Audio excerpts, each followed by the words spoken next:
বাবার সম্পত্তি রক্ষা করতে গিয়ে প্রতিপক্ষকে গুলি করে হত্যার পর গ্রেফতার হয়ে কারাগারে গিয়েছিলেন যুবক কালু মিয়া। সে থেকে কেটে গেছে ২৭ বছর। সামান্য একটু ভুলে নিজের যৌবন বিসর্জন দিতে হয়েছে কারাগারের ৪ দেয়ালের মধ্যেই। চোখের পলকে ঘটে যাওয়া একটিমাত্র ভুল, আর তার চরম মাসুল হিসেবে হারাতে হলো জীবনের অমূল্য ২৭টি বছর। কারাগারের নির্জন ৪ দেয়ালের অন্ধকারে নিজের সোনালী যৌবন পুরোপুরি বিসর্জন দিয়ে অবশেষে মুক্ত আকাশের নিচে স্বাধীনভাবে শ্বাস নিচ্ছেন ভোলার আলোচিত দুলাল হত্যা মামলার আসামি কালু মিয়া। একবার চোখ বন্ধ করে ভাবুন তো, টানা ২৭ বছর, একটি মানুষের জীবনের প্রায় ৩ দশক।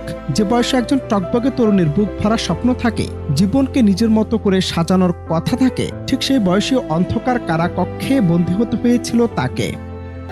উনি দীর্ঘ ২৬ বছর ছিল জেলে। তো সেই ক্ষেত্রে হচ্ছে আমি মামার ভালোবাসা থেকে অনেকদিন বঞ্চিত ছিলাম।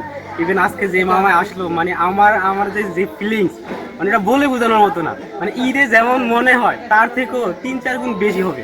ঘটনার সূত্রপাত আজ থেকে প্রায় ৩ দশক আগে।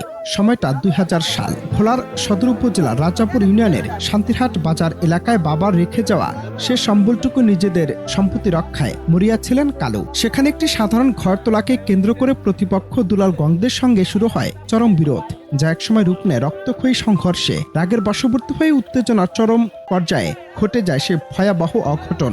গুলির আঘাতে চিরতরে প্রাণ হারান দুলাল। এই মর্মান্তিক ঘটনার পরপরই গ্রেফতার হন কালু ও তার সহযোগী শাহাবুদ্দিন। শুরু হয় বছরের পর বছর চলা দীর্ঘ আইনি লড়াই, যার চূড়ান্ত পরিণতি হিসেবে আদালত তাদের শোনান যাবজ্জীবন কারাদণ্ড। দীর্ঘ ২৭ বছর যাতে আমার ভাই কালু বেড়াতে পারি, সেই উপলক্ষে আছি ঢাকা থেকে। আমার কাছে অনেক আনন্দ, শেষ নাই। আমি অনেক দূরে থেকে আইছি, কারণ আমি কালকে শুনেছি যে আমার বাইক করবে। অনেক দিন পরে বাইরের সাথে দেখা, ২৬ বছর পরে বাইরের সাথে দেখা আজকে সরাসরি, আমার কাছে অনেক আনন্দ লাগতেছে। কারাগারের রুদ্ধশ্বাস প্রকোষ্ঠে এরপর ক্যালেন্ডারের পাতা উল্টেছে। যুগের পর যুগ পেরিয়েছে, কিন্তু লোহার গরাদ ধরে কালো সেই মুক্তির অপেক্ষা যেন ফুরাচ্ছিলই না।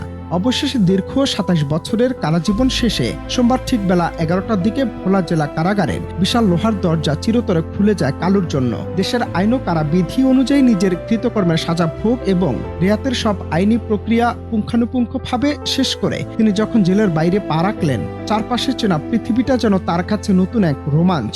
জেলের মূল ফটকের বাইরে অপেক্ষমান স্বজনরা তাকে দূর থেকে দেখা মাত্রই ছুটে যান।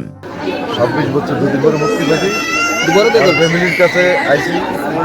মা বাবা জীবিত আছে, আত্মীয় স্বজন, ভাই বোন সবার সাথে মিলামিশা থাকলে এই হিন্দুতে আমার কারণে আমার কামনা।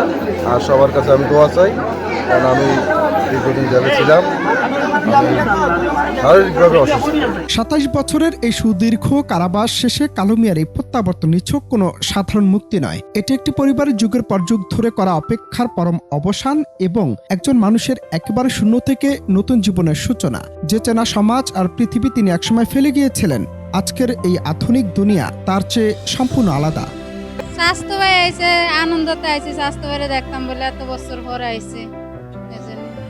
আচ্ছা, জেলার থেকে আছে আমার বাসু জেলার তো না আইছে কালু, আমরা খুশি জেলায় চাইতাম, আনন্দ আমাকে আইছে। অনন্ত হাসান মাসুদ, বাংলা টিভি।